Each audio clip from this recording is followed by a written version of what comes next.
Have you ever had an idea, an ambition, opportunity that was enticing and interesting, but you weren't quite sure if it was the right opportunity for you? This could be a business, career, creative, ministry opportunity, and any other type of opportunity that's available that could come into your life. And while in the valley of decision, you end up doing nothing. Or you do a whole bunch of other things that don't actually move the needle towards your ultimate goal. I have definitely been there, but I've also been able to overcome this dilemma. So in this episode, me and my friend Sonia, who's a doctor, a songwriter, and just a prolific woman of God reigning from the continent of Africa, are going to break down 3 major revelations that will help you get clarity in this part of your life so that you can become free from decision paralysis. Vision. We said something in the last time we spoke that kind of was like a sticky statement. Mm-hmm. That was a good idea isn't always a God idea, but a God idea is always a good idea. That hit me in so many ways, I think in a very profound way, because we also say this that many times a God idea does have characteristics that are crazy or that are out of your reach or out of the norm or something that seems unattainable in your own strength sometimes, most of the times. And I probably think that's why we shun the God idea, because it's something that, well, I don't think I can do this. I think I can pull this out. Because the God idea requires dependence on God and surrender.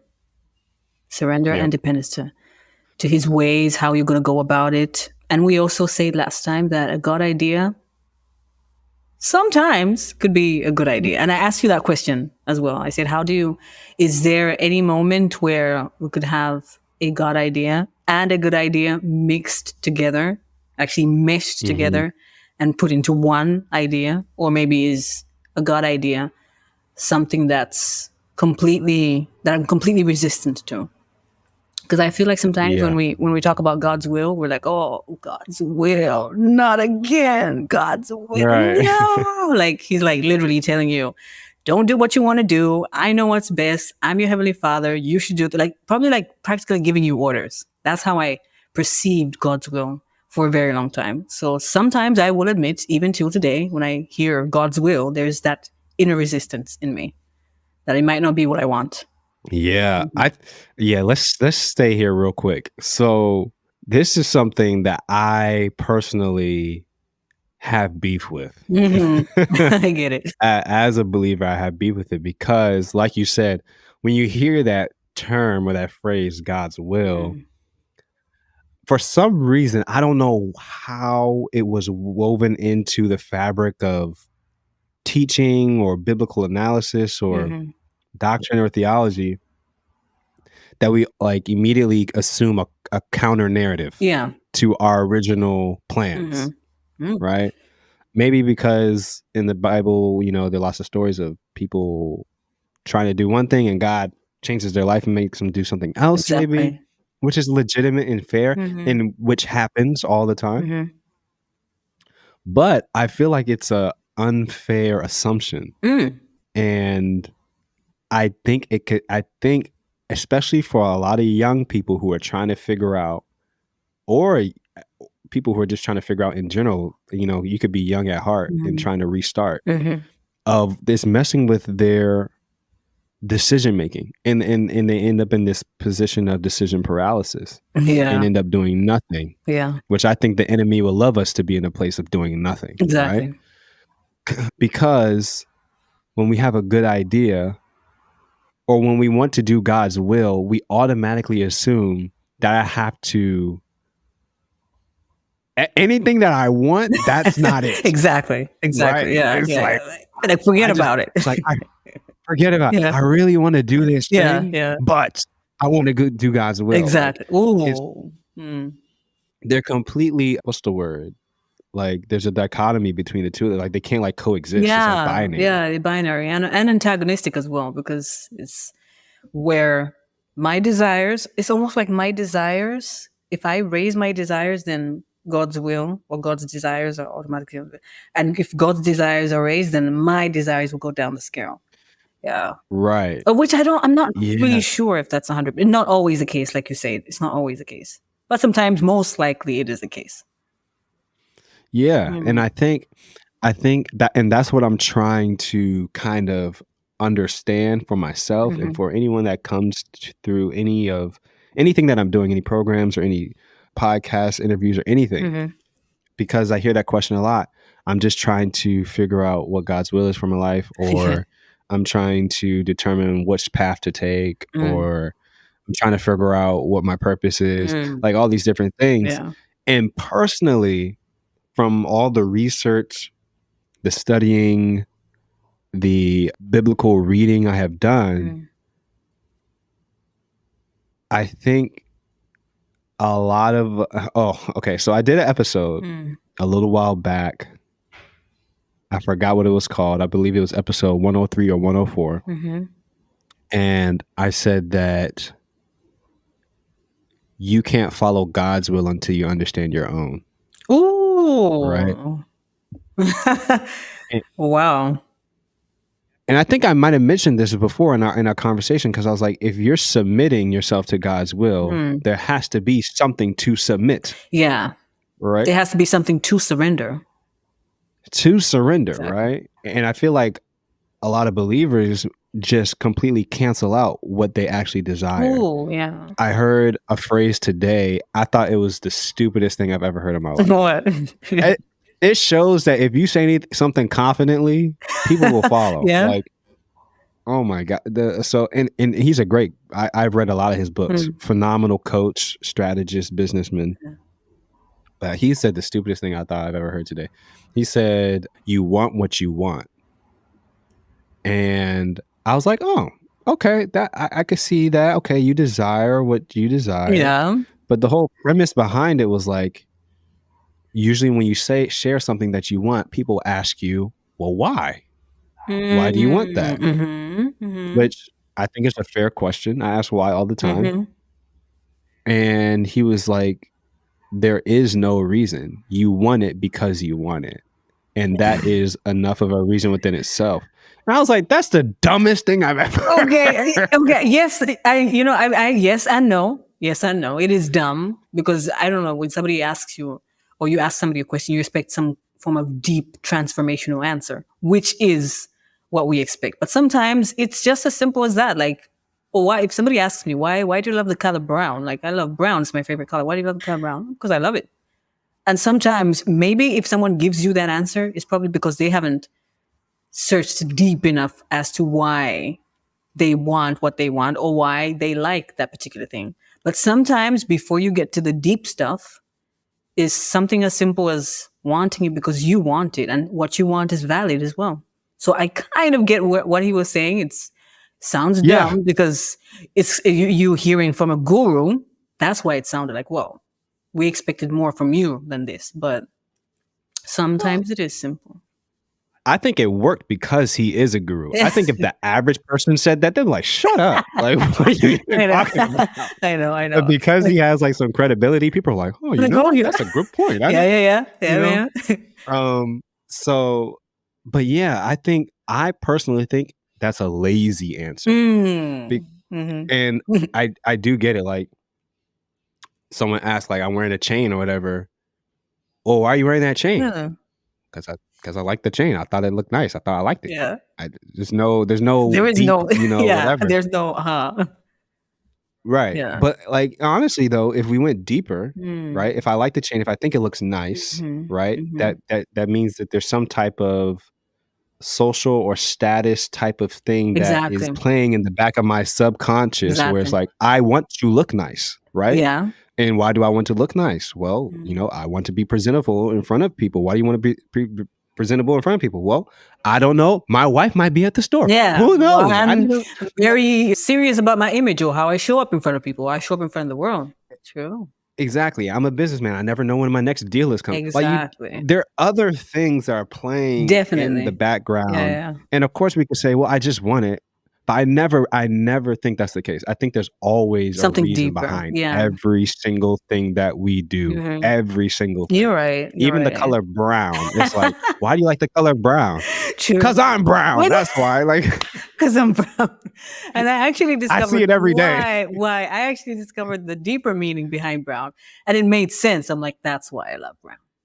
Yeah. So there is Okay, always. well, what's the deeper meaning behind brown? Oh, behind brown, I checked it out. Every color has a deeper meaning behind it. So if it's your favorite color or you're drawn or attached to it, probably because some of the characteristics that represent that color represent you. So for example, brown is a symbol of earth. Brown is earthy. Brown means groundedness. And that's just me. I'm earthy. I'm grounded. The earth, Mother Earth. I love to walk with my feet bare everywhere, like be it in the grass, in the sand, and whatever, in the house. I love that. And also brown symbolizes warmth. I've forgotten the other characteristics, but it was very me. I was like, yeah, that is me. That's why I love brown. Yeah. Yeah. Yeah. What's blue mean? Because my favorite color's always been blue. Oh, blue. Behind me. Oh, ooh, let me tell you something. Let me tell you something about blue. Blue. Oh, yeah. okay. Blue is likened to the ocean. So think about the ocean. The ocean is deep. The ocean is cold sometimes, most of the times. But blue also symbolizes love. We mistake the color red for love. You know, like if somebody sends you a heart emoji and it's red, then I thought red was like anger or intensity or something. Yeah, red is passion, intensity. Yeah, passion and intensity, and fire. Yeah, but blue is actually peace, serenity, depth, and coldness, and also love as well. Like the love that's associated with the color blue is the deeper type of love. Like it's a deep type of love. Yeah. That's me. Yeah, that's me. Yeah, man. There's always something. There's always something. Yeah. I think that actually is I definitely like to go deep. This is why we're having this conversation. I get deep about it annoys people a lot, actually. Yeah. They're like, bro, can you just let it rest, please? Like, please give us a break today. No, but I get it. Fine. I get it. I love going deep as well. I think it's unfortunate that people don't allow themselves to go deep because they're probably afraid of what they'll find when they go deep. Remember last time we had the conversation, the last time we had the video call, I said I was learning how to swim. Like I'm learning how to swim. And I'm learning so much about water. I'm learning about the relationship that I have with water. And I'm learning about how to relate to water. So water is neither good nor bad. The ocean is neither good nor bad. If you're on the surface, you could float and you're relaxed and whatever. But if you go deep, it's another type of energy. It's another type of atmosphere. So depending on which level you are, some people are afraid. I've discovered some people are afraid to go deep because they're afraid they might just drown. You might not be able to swim in those waters. But sometimes if you are on the surface, you're on the top. Nothing is able to harm you. You're floating, you're relaxed, the waves will come and sweep you. You go with the flow. But when we say now dive deeper, it requires more because your lung capacity, your lungs are going to require more from you. Your body is going to require more from you. And sometimes people are just not ready for that. It's scary. Yeah. It's scary to go deep. You better be prepared to go deep. Wow. Yeah. Wow. That is so deep. That's so deep. Speaking of depth. Speaking of depth. Like, because that's so true. Yeah. I respect all views on this. Like I said, I'm a thinker, I'm a challenger, lots of things. Often I'm a skeptic, which I think if utilized properly can be a spiritual gift. Yeah. But I don't really get upset anymore. I used to when people shy away from going deep. Oh.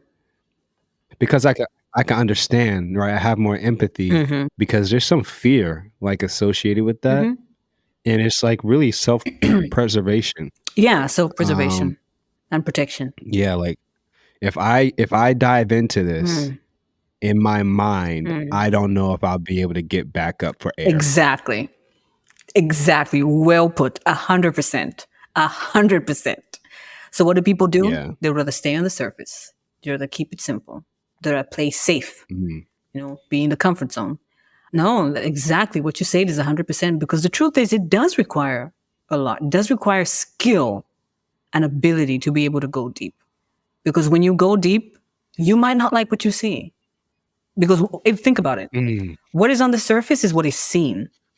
What is seen, what is heard, you can perceive the colors and you see clearly. But what is deep is unseen. And what is deep is, it requires a certain level of full self-acceptance. You have to accept yourself 100%, or at least 90% or above, in order for you to trust yourself that when you do go deeper, you will rise again. There is nothing wrong with going deeper. It is not a bad thing. It is a necessary thing, because we tend to undermine the fact that what is deep will reflect on what is on the surface. So if I don't even know what's down there, and I don't even know I'm showing up in the world, in this way and that way, and I have no clue, why am I showing up in the world this way? It's because I haven't done the in work. I haven't gone deep enough, And I understand you when you say you used to be mad when you try to have conversations with people and they wouldn't go deep. I used to be like that as well. Until I understood that people react or people interact with us to the level of their consciousness or the level at which they can handle. Just because I can handle deep does not mean that they can handle deep. And sometimes I've learned through empathy and compassion and love to reach them where they're at the level where they're at. But at the same time, being fully aware that that's not my style of communication. Therefore, I need to go be with my people, be with my deep people, so I can touch base, be myself, because there's something about going deep. If you're a deep person and you love deep conversations, it is not a luxury to have deep conversations. It is a necessity. You need to have deep conversations. It is a need to be able to survive in this world. You need, if that's how you're wired, you need that. And I noticed with me, like when I would have superficial conversations, simply because, everybody's superficial and this is what they prefer and whatever, it would drain me to death. It would drain me. I just want to get out of here. Let me just go take a walk, and I just cannot stand to be here. And I learned this because it's the level and then the nature of the conversations. It's just, we're not going deep because people are not being authentic with themselves, and they would rather put on masks to be able to appear a certain way because they think and feel that they have something to prove. Why? We don't know. Do you think more people need to go deep? Need to be deeper? Yo, what's up, fam? I just want to take a quick break to share with you a possibly life-changing opportunity called Visionpreneur School, my very own e-learning platform and community, specifically dedicated to helping aspiring transformational content creators get clear on their future. That's who they are and where they're going, their finances, how to create wealth in the information age, and their faith, knowing what you believe and why you believe it. And why these three things? Because those are the three things that impact your vision the most. And honestly, who wouldn't want to be around a whole bunch of other cool visionaries that have the same mindset as you? We are offering free enrollment only for a limited time. Registration ends on July 25th, so you want to get up in there. The link is in the description. I look forward to seeing you in the community. All right, let's get back to the episode. Do you think more people need to go deep? Need to be deeper? I think they should. I think they should give themselves the opportunity to go deep. Yeah. I think everybody should. What does that look like? The opportunity to go deep? That's a very good question. For me, the opportunity to go deep begins with vulnerability. Yeah. You have to start there. You have to start with being vulnerable.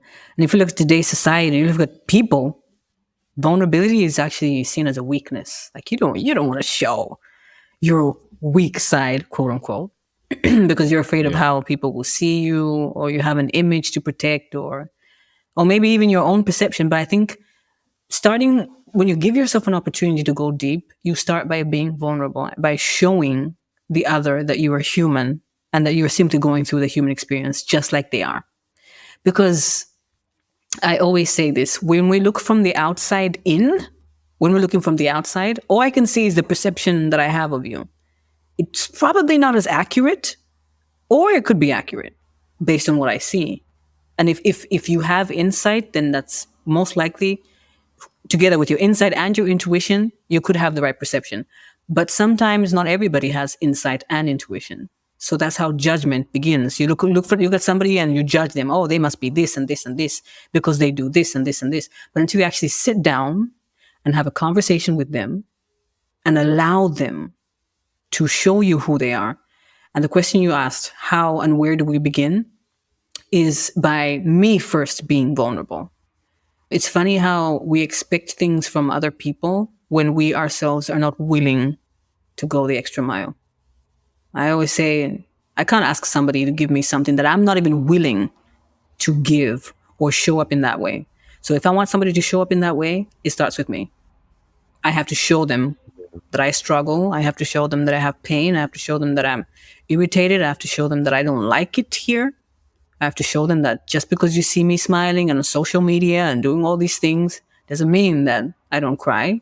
Doesn't mean that I'm a happy 100%. So starting from vulnerability. Yeah. And vulnerability takes courage. It takes a lot of courage. Absolutely. I completely agree with that. I have noticed, like, whenever, because I do believe that is one thing that God has called me to do, which is kind of a manifestation of what this podcast has become, is to have meaningful, transformational conversations. Not even on camera. Yeah. Like, not even on mic, just in life. In life. True. And you do that. You do that. You possess that. I used to do it because that was just me, and that's the way God wired me. But lately, I've been more intentional about doing it, even with people that I don't feel like doing it with. Oh, wow. That's brave. Yeah, just because I feel like that is something that God has called me to. Oh. And I have noticed when I do that, by me taking the first step of being vulnerable, it unlocks, like, you know, because people are like, oh, how's it going? Oh, you know, everything's fine. You know, doing well. How are you? Blah, blah, blah, blah. And then I go and I say something like, you know, well, I've really been trying to figure out like this aspect of my life, and it's really been weighing. Like, it's been getting me like a little down lately. Yeah. And they're like, really? When they ask, you know, why, and then I could go even deeper, and then they're like, well, you know, I've been struggling with, you know, and I'm like, here we go. Yes. Now we're getting somewhere. And I know it's so true. It's so true. I remember I tried it as well. I tried it like several times, and it's worked. Sometimes it works, sometimes it doesn't work, depending on the person. Yeah. And that's another thing. Another aspect is vulnerability. There's always the flip side to being vulnerable and being open to somebody, is that you risk being hurt or you risk being judged. But then again, it has nothing to do with you, but everything to do with the other person, because you're simply just sharing from the heart, and everything that comes from the heart, and sharing your human experience, trying to show the other person that, look, we don't have to have it all together. We don't have to appear that we have it all together. We don't have it all together. The fact that it is an illusion. Life is an illusion.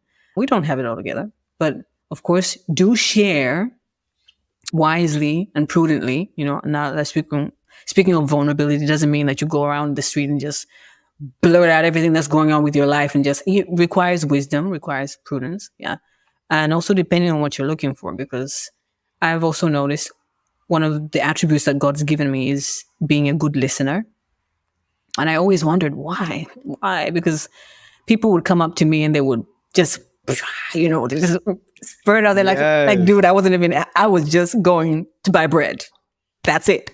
You know, and we're deep. And I asked myself, like, yo, what is it about me? What do I have? Is it like there's a sign on my forehead that says, oh, good listener? Anybody, you know? And I used to be mad. I used to be so mad. Because not even I could help myself. It just came out natural. Not even I could help myself. When somebody just started opening up and pouring out their heart, I would like, I feel you. I am here for you. I am present with you. And it was an honor to do that. Whilst the person would leave a little bit much better, I, on the other hand, being an empath, I had to learn how to deal with those emotions and learn to detach from what I hear. Learn and actually educate myself, train myself for the fact that what somebody tells me about what they're going through, no matter how terrible it may be and everything. And I sympathize, I empathize. At the end of the day, it has nothing to do with me. I just listen. It has absolutely nothing to do with me. Therefore, I do not have the responsibility to bear what that person is bearing. I don't have to carry that load. I can encourage the person to take that load to the Lord, because that's my job. That's our job, actually. There's a book, Boundaries. I think it's the second chapter or something. Very, very good book. It talks about Townsteed. That's his last name, Townsteed. Boundaries. Okay. Yeah, it's actually a series. There's Boundaries, how to say no, and also it's Christian based, so it's Christian focused. Talking about how Christians, it's important for Christians to have boundaries, and you being a Christian doesn't necessarily mean you have to say yes to everything. So it's an amazing book. And then you have boundaries in dating, boundaries in marriage, boundaries in parenting. So it's an amazing book. It's like different series, for different situations.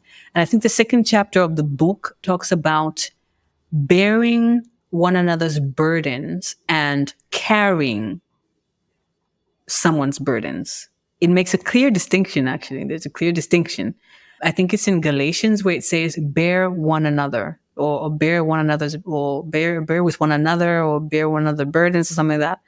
I would love to really reference the scripture, but I don't have a Bible right now. And the book actually makes a clear distinction that we as Christians do not have it clear when Paul says to bear one another. To bear one another's burdens is not the same as carrying the load for somebody. What is the difference? Bearing one another's burdens is when somebody's going through something and it's deep and it's heavy and whatever. Before I learned about this clear distinction, in the past, I thought bearing somebody's burdens was me being 100% there. Like I'm talking about everything, my all, my energy, and just anything that they need, I am there 100%. But then until I learned, when I started to get drained and I started to actually discover the beauty of what boundaries are, I learned that I could still help, still be present and still be there, but it does not mean that it has to be at the expense of losing myself or killing myself, quote unquote. Because there's a very thin line. Some people are just guilty or feel bad for saying no, when actually saying no is your birthright. You can say no. Mm-hmm. And you saying no does not mean you're a bad person. You can say no. It's your birthright. There's a young lady on social media. I love her videos. I believe her name is Just Wit or something like that. Just Wit. I think I know her on Instagram. Yeah. And she has this phrase that's so funny to me every time when she a friend's coming to her. She's like, "Girl, and she's like, I don't have the capacity." I watched that reel. I don't have the capacity. Like, no, I don't have the capacity. Yeah, because sometimes we need to be honest. I do not have the capacity. And another thing, speaking of capacity, is and communicating the fact that we don't have the capacity through boundaries, is that boundaries save relationships. Boundaries do not separate relationships. Most women, dare I say, or most empaths think, or most people that have a tendency to people please, they think that when they say no, then, oh my God, it's the end of the world. How's the other person going to perceive me? I'm such a bad person and whatever. So that's why they end up saying yes instead of saying no, because they don't know how the other person will handle it. But the truth is, being honest about the situation and actually communicating to your friend or loved one that at that moment you do not have the capacity, you cannot be there for them in the way that they wish or desire, is healthy for you and for the relationship and friendship. Why? Because it shows that you are authentic enough to be real with the other person.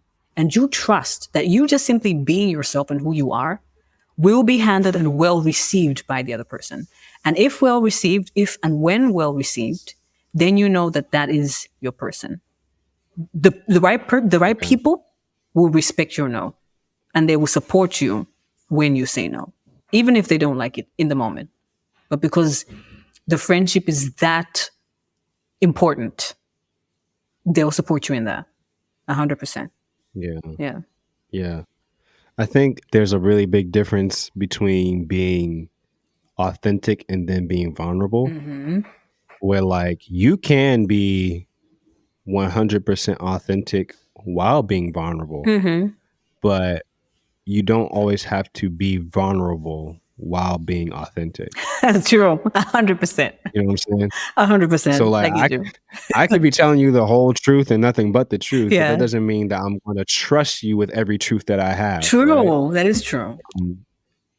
So I think we do have to be very like discerning Yeah. about that, because not everyone is able to steward what you share with them well. Not everyone has the also- capacity. Yeah. Not everyone has the capacity, even if they think they do. Even if they think they do, not everyone has the capacity. And you know what? Just the other day I was journaling and I was saying, I was in a different setting, in a different place. And I was journaling. And when I was there, I was like, wow, I love how being here makes me feel free. And when I'm free, I feel safe. And so I asked myself, why? Why does this place inspire me to live in my freedom and therefore create safety for me? And Where were you? I was at a friend's house actually last week. I was at a friend's house. Okay. And I've always been there. Now I go and visit, you know, like if I want to just escape and just change of scenery. But this time it was different. And I finally realized and understood why that place inspired those things in me. Was the fact that they themselves, my friend, her family, her sister, they live in that freedom. They live in that truth. So therefore, they inspire me to live in that freedom, to live in that truth, to be safe, to be who I am. It's funny how, you know, I used to hear, oh, depend the vibes, or the energy isn't right, the vibes. I'm like, what is wrong with people? What's this thing with these vibes and whatever? Until today, I'm like, it is so true. Energy does not lie, ladies and gentlemen. Energy does not lie. Vibes do not lie. Certain people have the ability to emit and inspire certain energy and inspire certain vibes. It is a real thing, 100%. And we better be paying attention to what type of vibes or energy we're receiving from people, because that says a lot about them. And therefore gives you an opportunity on what you're going to do about it. Do you stay, or do you leave, or do you adjust accordingly? So it's very, very important. And I say to myself, because I'm also currently reading the book, The Mountain Is You. I think it's by Brene Brown. I forget. But Brown at the end of it. The Mountain Is You. Brene Brown. Brene Brown. If there is any book that I recommend all humanity, all human beings to read, I'm talking about read, sit down, digest, it is the book, The Mountain Is You. Because the mountain is you. And if you don't know that you're the mountain, you won't be able to climb it. The mountain is you up until now so far with everything that I've read, the chapters that I've read, goes deep. You know, the deep stuff we're talking about, it goes deep. It shows you certain aspects, certain emotions, where they come from, how they show up, and why we feel what we feel when we're going through those things. The concept of the mountain is you is to show you that you are your own limits. You know, the thing that, oh, I can't do this because I don't know. No, you are the mountain. The mountain is you. You, that mountain that seems so hard to climb, and you look at it and it's like, oh my God, how am I going to get there? Like, there's certain things that seem so far-fetched, you know, like it's virtually impossible. How am I going to do this? But you can do this. But you got to figure out, and you got to understand that the mountain is you. It begins with you, your mindset. And if you don't know yourself, it's impossible to overcome the things that you want to overcome. It's impossible to get it's impossible to leave your comfort zone if you don't even know what you're made up of. Yes. Yeah. Yes. And this, I think this kind of it pulls back around to the good versus God idea thing, right? Because Mm-hmm. we've been going deep on being deep. We've been going deep on being authentic. We've been going deep on being unashamedly you. Mm-hmm. And there's a level of, when you talk about the mountain is you, there's a level of like unawareness Yeah. that goes into this, right? Where you don't realize how much you're getting in your own way. True. And I think a lot of that has to deal with not going deep Mm-hmm. on you, On you. right? Mm-hmm. Understanding, why am I thinking this? Mm-hmm. Why am I, what is my belief system, right? What is my belief system? Exactly. I did a video, I think back in 2020, where I forgot the title, but it was something like losing my religion or something like that, right? I think it was when Kirk Franklin was talking about all that stuff, Mm-hmm. and I was hearing it a lot of in evangelical spaces. I lost my religion and gained a relationship, things like that. Okay. Right? And I was like, I get what you're saying. Yeah, I get it. But the point I made in the video, and I think my sentiments would have changed. I was a little younger, and I've learned a lot since then, was that religion isn't necessarily what we think it is when we hear the word religion, right? We think church, we think group of people, right? We think congregations, we think rituals and traditions.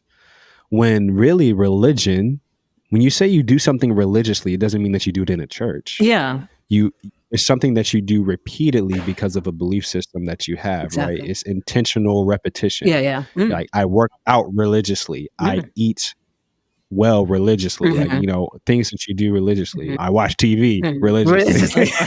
Okay.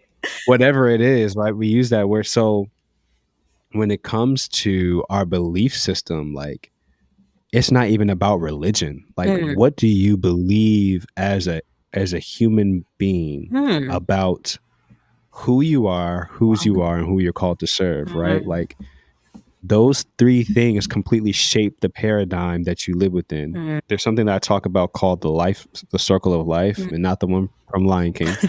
A different circle of life, where it goes belief. So think of like an arrow of circles, or a circle of arrows, where it's like belief leads to an emotion, an emotion leads to a action, and an action leads to results. Ooh, I like that. Results reinforce the belief. Oh, yes. Right? Yeah, definitely. So we feel like we're trapped in this quagmire, right? Yeah. When it's really a self-inflicted cycle that is going to continue to happen perpetually until you change how you believe. Exactly. And this is why I alluded to we walk by sight, not by faith. Because I get it. You believe what you see. And of course, all church people will be like, that's not true. I have faith because we walk by faith and not by sight. Yeah, right? yeah. That the essence of things hoped for, the evidence of things not seen. Yeah. All this stuff. Yeah. Ooh, let's talk about it. But we constantly talk about having a relationship with Christ, right? Yeah. And we constantly talk about, you have to experience him, right? Because they can argue theology, they argue doctrine. No one can argue your experience. Yeah, no one can argue. And but that is the biggest thing when it comes to the word of your testimony. When you experience something, that means that you've seen something in your life. So I believe it is unreasonable for you to go from this to this level of faith without ever seeing anything. No. It just doesn't make sense. No, it doesn't make sense at all. You have to have had some form of experience or seen something. Yes. You have to have seen something. So when I say we walk by sight, not by faith, I mean that sight is the beginning of that life cycle of belief. Yeah. You start to believe once you saw something shift in your life. You saw something, you didn't just take it as it is what it is. Yeah. And if you did take it as it is what it is, that will eventually crumble underneath of you. Yeah. Because all it takes is one chip into your paradigm and everything falls apart. Exactly. Exactly. It's Um, not solid. It's not tangible. What hasn't been experienced is based on theory. Yeah, based on theory. Yeah, completely. exactly. Wow. I think that's why uh, things like Scientology and atheism, Hmm. the Church of Science, can have such a strong foundation in believing truth because There is evidence. they have Yeah, there's evidence. there is There's evidence. evidence, Yeah, there's evidence. Yeah, and it's I think funny. there's just as much evidence on the other side, though. True. It's funny you mentioned this. This actually reminds me of a scenario I had about a couple of years ago. I was still in mid school. I was still going to classes and everything. So we had this subject was pediatrics. So in pediatrics, we would have these trips, weekly trips. We would go to a hospital that's like 2 hours away from here, and we would go see the patients, and then we'd get back to the university. And I remember we were four of us, 4 or 5 students in each group that they separated us. And on our way back to the university after coming from the hospital, a debate was stirred up about the existence of God. And so I just sat down and I was listening to what everybody was saying. One friend was so stern and adamant to the fact that God doesn't exist, that it's just something that religion is just something that's inflicted on people to be able to like control them, control the masses or whatever. And I just kept quiet, listened respectfully, and I understood where she was coming from until I said something. And I said, okay, I have a question for you. Lucy is your friend, right? She's like, yeah, she's my friend. I was like, okay. Imagine I am also your friend, but I don't know Lucy. And I come up to you and I say, oh, yeah. Lucy, you see that Lucy, the one your so-called friend, she's this and this and this and this and this. And everything that I'm saying is completely wrong. How would you respond? And she's like, no, obviously it's wrong. It's not the truth, whatever. Like, but how do you know that what I'm saying is not the truth? And she's like, no, because I know her. I'm like, exactly. Okay. I also have another example. Before I came to Argentina, I had a perception about Argentina. One of the perceptions I had about Argentina was, oh, it was a romantic country and all the Argentinian men were romantics. You'd be walking down the streets of Buenos Aires and somebody would just pop up with a flower and a rose and whisper sweet nothings to you. That was the perception that I had of Argentina or Buenos Aires until I came to Buenos Aires in Argentina, and I found that that was not the reality. And I asked, why? No, because you came. Yes, because I came, because I experienced. So it's also basically the same thing. If somebody can come up with a conclusion and say God does not exist, they have their right to express that. But do not inflict the same opinion on people who have experienced God, because it's not the same thing. On my hand, I cannot relate, and I will not say that God doesn't exist because he exists 100% for me. He exists and has existed in many ways that are so real to me that there is no doubt in my mind or in my heart that he does not exist. And I shared a few examples of how it was so evident to me that he existed. Yeah, and everybody was just quiet the whole trip back to the university. Even I was surprised why I shared those examples, but I really thought and I understood. I say it all goes back to being to the simple things. It all goes back to the simple things. If you know something, you are in a much better position of sharing what you know. If you know something, you've experienced something, you're in a much better position of sharing what you know based on the experience that you've gone through. And nobody can take that away from you. Same thing with the atheists, same thing with anybody who's perfect in their arts or whatever. I mean, look at you, you're into podcasting. What sense would it make if somebody from nowhere comes to tell you, oh, you know what, actually, what you're doing is wrong. It's done this way, this way, this way, this way. You'd be like, first of all, you would laugh. You would laugh to their face. You'd be like, what are you, who are you again? Excuse me, sir. Yeah. Right. Yeah. But respectfully, of course, but because sometimes people don't know what they're talking about because they haven't experienced what they're talking about, which I actually think is very unfair to speak about something. I like to call it speaking from without. Speaking from without. It's very different from speaking from within. Because if you've been inside, then you know. But if you have not been inside, there's literally nothing you can say. Yeah.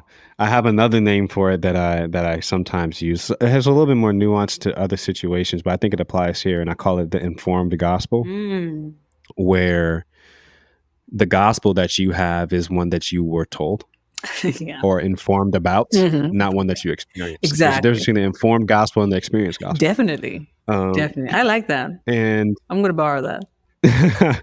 this is so deep. So I did an episode recently, and the whole point of the episode was, it came from a quote that I stole, and it says, "We are kept from our goals not because of obstacles, but because of a clear path to a lesser goal." Woo. Wow. Right? I said, Oh my God. Oh, would you please repeat that, sir? Yeah. So it says, and I forgot the guy's name. I'll put it in the description. Or you could just listen to episode 138 of the podcast. And you can see I could. I'm talking to a listener, not you. We are kept from our goals, not by obstacles, but by a clear path to a lesser goal. That one speaks to me. I think that's why it's sunk. It speaks to me because I think it speaks to the majority, all of us, honestly. Because I think at the end of the day, like what you said, what I get from it is having clarity about what your priorities are. Because I feel like in this world we have, all goes back to what you said at the beginning. Like you have so many ideas. Being a visionary, you have so many ideas of like 50, 60 all coming, shooting at you. But how do you manage to get from the phase of the ideas to actually bringing it out tangibly, especially as a creative? Because with every idea, there will be some form of resistance. There will be some form of support. So I'm like, oh, this is a great idea, blah, blah. But then how do you bring it all the way to the stage of the final production where it's like ready to be released? And I think like this quote that you just shared, personally for me, it encourages me to get my priorities straight. Like, be clear on just one specific goal. The whole notion of multitasking was boom years ago. But today it's like, okay, you can be a jack of all trades. You can do so many other things. You can have so many other ideas. But sometimes having too much going on, actually, like you mentioned, could give you that paralysis where you're stuck. You don't know, you don't even know where to begin because there's so much going on. You have so much going on. But until you get clear on focusing on one thing, the other stuff will be done. It will be done if you wish and choose for it to be done. But if we can just be patient enough, focused enough on doing that one thing, finishing it and seeing it through, because I think the majority of this world and humanity has a problem with seeing through and finishing through with things. This is a rule for me that has helped me, that helps me every day, is when I'm working out, I have my routines for the week, for the workout in the gym. So Monday is day one. Day one, I have these routines and this is what I have to do. I have to finish and follow through each and every routine right to the end. Then I know that I have accomplished my goal and objective for that particular session. And the sense of accomplishment and motivation that it gives you, knowing that you finished through, you pushed through every lift, every breath, you sweated. It was tough. Your brain told you, oh, no, I can't. Please, let's just go home. I could do something much better than this and blah, blah, blah. All the excuses, you literally overcame every excuse. You saw it through, you finished, and you're done. Now you can go home. Give yourself a treat on your way home while you're at it. So I feel like that quote really spoke to me, to get clear on priorities, and just sometimes don't have too much going on. Doesn't mean that you're being a pessimist or that you're not being a dreamer.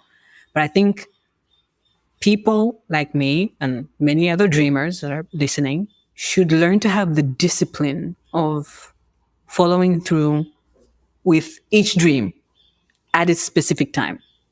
Discipline is actually freedom. Discipline is not constrainment. Discipline is freedom. Yeah.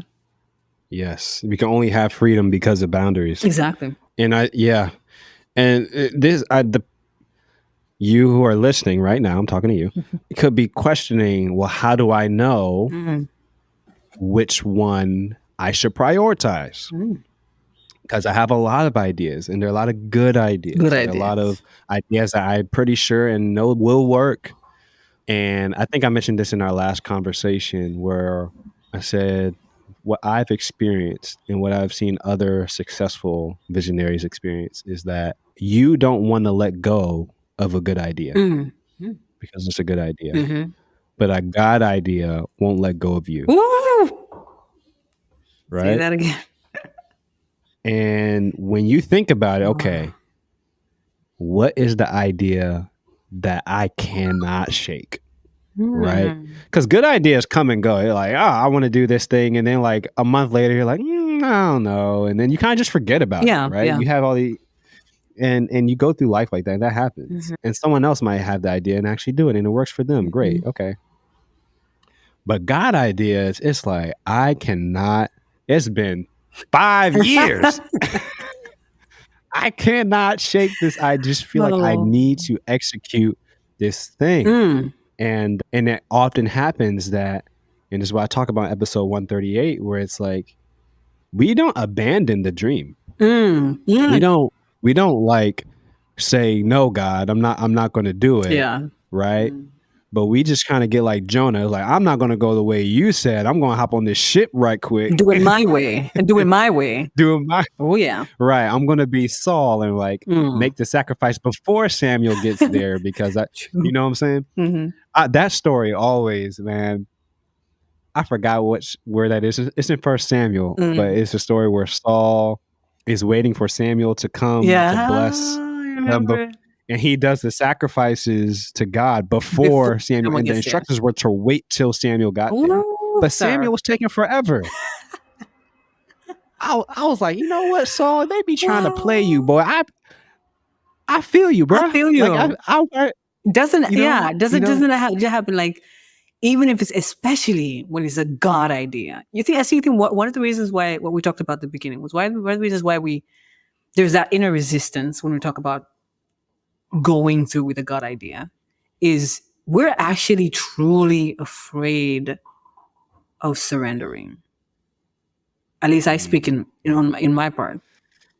Yeah. I think that's true. Yeah, the surrender, because if you look, let's just put a magnifying glass on the aspect of surrender. It's different. If I say, okay, Clee, I want you and me to go to Hawaii. We're going to go Hawaii. We're going to go this summer, blah, blah. That sounds a good idea. Like, oh, yeah, I'm up for it. Yeah. Yeah, but there's conditions to this invitation.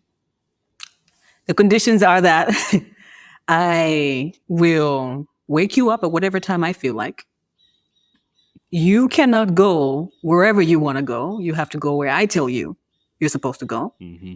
You cannot hang out with whoever you want to hang out with. I will tell you who to hang out with. I will put people in your path who you should hang out with. Yeah, then, and all these are, following instructions. Tell me if you're going to still have the same level of excitement that you had when you received the invitation to go to Hawaii than after now that you've received the invitation to go to Hawaii, but with these conditions. I think it's the same thing also with a God idea, because a God idea, humanly speaking, will restrict your freedom, quote unquote. You are under the authority and guidance of God. It means you are not of your own. Paul says we're not of our own. You are not, you can't just be up in here in these streets doing whatever you want, however you want, whether you feel like, you are totally dependent on God. And if you look at humanity and the way human beings, we are wired, is that we are addicted to control. Tell me everything, but let me be in control. I need to have something in my control. But when it's a God idea, God invites us to release and relinquish that control. And that's the part that scares us the most, because we know, whoa, what happens to me if I give you the control? Like, what do I have? And then the aspect of obedience, dependence on him. It's funny how we're always saying, oh, depend on God, depend on God. We have no idea what it means to depend on God completely. I don't think we have Yeah. the slightest clue. Because when God tests us, our attitude towards being dependent on Him, our attitude towards seizing control, our attitude towards, that's why I mentioned at the beginning that when sometimes I've heard the will of God, there's like, okay, Lord, I do want to do your will, but my heart has to get there. My heart has to get to the place where I surrender. And it's just not a thing where I'm speaking with my mouth. I'm just not saying, oh, I want to do God's will. It's a God idea. So that sometimes I've experienced, I've heard many experiences from friends that are missionaries, that have different ministries, that are self-sponsored ministries. And some of the stuff I hear, Clee, it is ridiculous. And I'm like, yeah, that's exactly what it means when God is the one who is sponsoring or God is the one who's behind your ministry. It literally means sometimes you don't even know where your next paycheck is going to come from. You don't know where your next money is going to, you don't know where your next meal is going to come from. But He does, and He'll provide, and He'll touch people, and He'll use people, and that's going to humble you. That's always going to put you in a place of humility and complete dependence, because the one that's called you to this is the one that's going to see you through. There is no place for self-exaltation when it comes to God idea. Yes. There is no place for self-exaltation. There is no place for self-credit, because 100% I am where I am, and I am here today because I said yes to a God idea. And sometimes it's rough, but a God idea is definitely faith-based. You do not lean on your sight or on your own understanding. You lean on Him. And that's what we're talking about faith. Yeah. Faith is real. Yeah. Faith is strengthened when you're executing a God idea, or you say yes to a God idea. Yeah. I think that's the key word too, is that execution. I wrote down before this conversation what I thought the 3 characteristics of a God idea were. There could be more, but I have here, number 1, you are not the primary benefactor. Exactly. Ooh. That doesn't mean that you won't be a benefactor. No. But the purpose behind the idea is not about you. It's not about you. And the thing is, though, you might know that, or you might not know, because you don't know who the benefactor is. True. Right? There have been plenty of situations where I've done something just because I felt called to do something, not knowing why. Yeah. And I find out later, yeah. Oh, that wasn't even about me. Okay. True. You're right. Most of the times, always, it's never about us. It's about the benefit of another person. It's about service. Yes, it's about service. So that doesn't mean that you cannot benefit. Yeah, true. It just means that you are not the primary. You're not the primary. It's not the point. Yeah. Number 2, it is beyond logic, ration, or common sense. True. If it's perfectly logical, it's most likely the clear path to a lesser goal. Right? That we choose. Yeah. God ideas are inherently go against common sense, where you have to have some level of faith in order to activate this thing. And that leads to number 3. It requires dependency on God. True.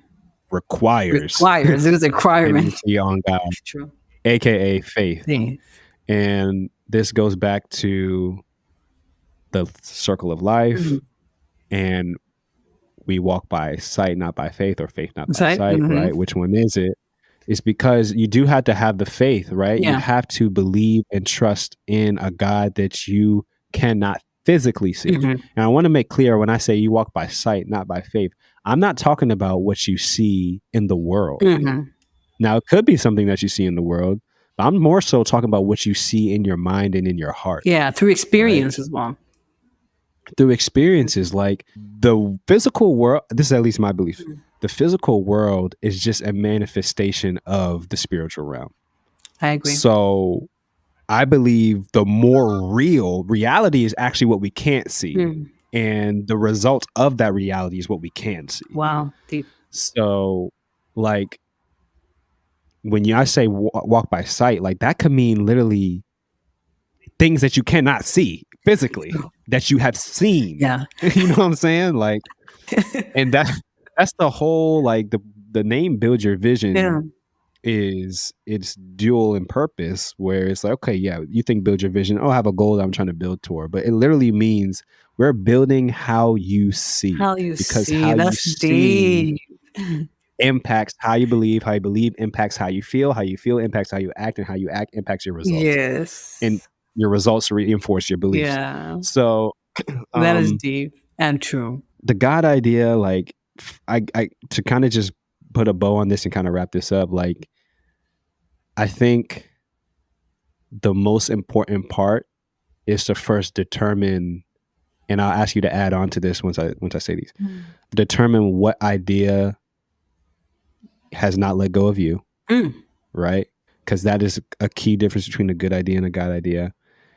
Number 2, has it fit this criteria that we just said? Yeah. You are not the primary benefactor. Yeah. It's beyond logic, rational, or common sense, and it requires faith or dependency on God. And then number 3, the whole kind of tangent we went in the middle of this conversation of going deep in authenticity and vulnerability. Have you been completely honest with yourself about what you want? Yeah. And then you can decide whether you're going to surrender. Oh God. Because if we aren't perfectly clear on what we actually desire, I don't think we could properly surrender, because we don't know what we're offering up. True. And now 2 questions like about this is, I don't think that this podcast is enough for all these two questions I'm about to ask, because it's something we need to go think about. Like, number 1, as you were speaking, I listened attentively and carefully, and I do agree. And I ask this question: are God ideas always big ideas? And another question is, how do I know that the desires I have are actually a part of this God idea? Sometimes can my desires be aligned with the God idea? And I think we talked about this last time in the Bible study. Shout out TKG. We said that the closer we get to God,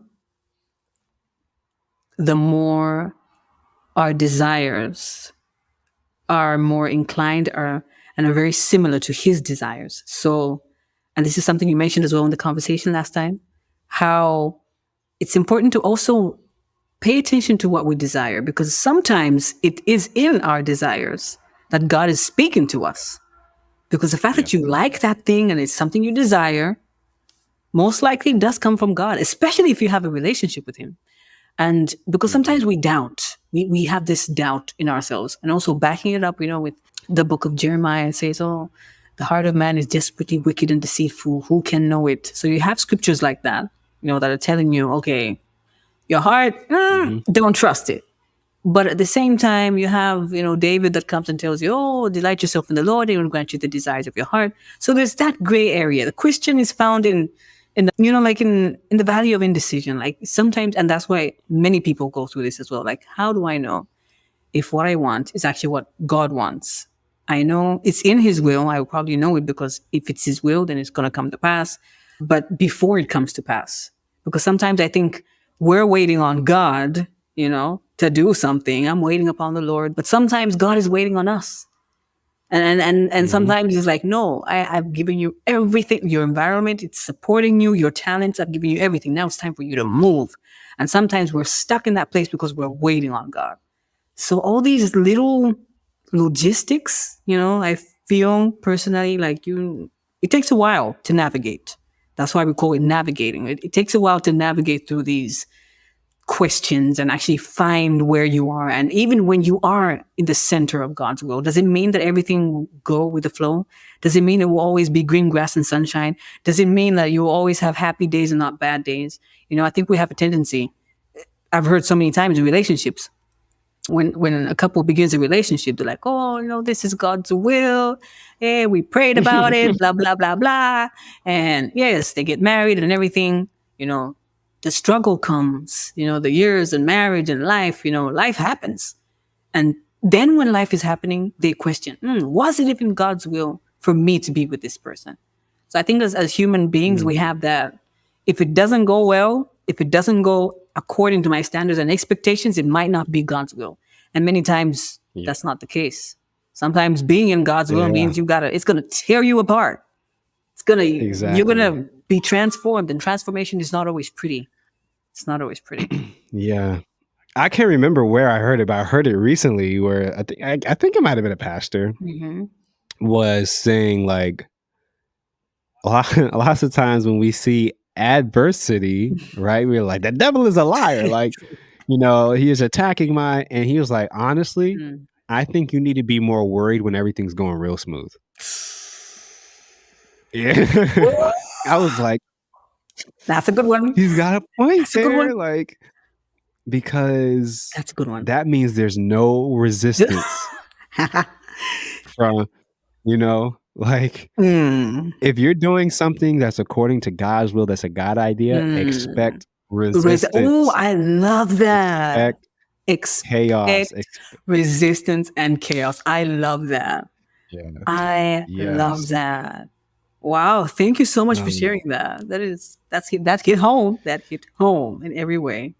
Yes. Wow. Like, and I think the one thing that you said, like you posed the two questions, but I think you honestly kind of said the answer when expounding on it. I think I did. Which was move.